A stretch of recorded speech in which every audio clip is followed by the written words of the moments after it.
عزتمنو د مالدان میډیکل کمپلیکس اسپیټال کې دغه ماشوم پیدا شو چې دغه ماشوم د پیدایش په ټیم کې یوې ښځې وتښتولو د دکې دپاره چې دا یعنې په چا باندې خرڅولو. عزتمنو غټه خبره همدغه ده چې د مالدان د پولیسو دغه ښځه ګرفتار کړې ده چې عزتمن دغه ښځې ټول حقیقت بیان کړو چې زه دغه شانتې د اسپیټال نه ماشومان تښتوم او دا ښځه دغه ماشومان په چا باندې خرڅوي. راځئ مینهواله موږ سره دا ویډیو تر اخره پورې ګوره چې تاسو ته پوره معلومات در ورسېږي. د دې معلومات نه مخکې عزتمنو زه تاسو ته دا یادګي نه وکړم تاسو کو چارې زموږ په دې سوپر کلیک چینل کې نوي وئ چینل هم نوي سبسکرایب کړئ مهرباني وکړئ تاسو زموږ دا سوپر کلیک چینل د سره سبسکرایب کړئ خوا کې ورسره د ټلۍ نشان ووهئ هر یوه نوي معلوماتي ویډیو تاسو ته په اسانۍ باندې در ورسېږي.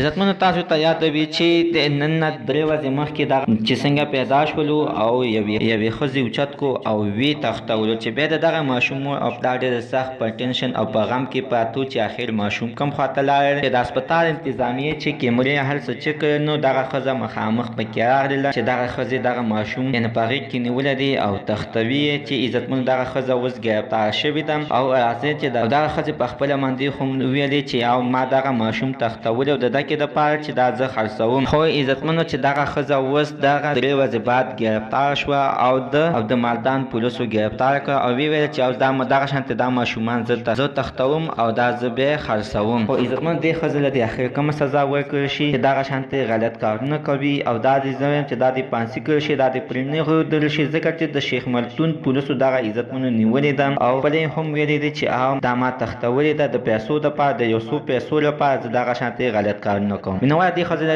د ټولو نه ښه غټه سخته سزا ورکړل شي. مینهواله زموږ د سره تر ننه زه خبر د دې ځای پورې د نوي معلوماتو دپاره د سره زموږ د سوپر کلیک چینل د سره سبسکرایب کړئ خوا کې ورسره د ټلۍ نشان ووهئ چې هر یوه نوي معلوماتي ویډیو تاسو ته په اسانۍ باندې در ورسېږي.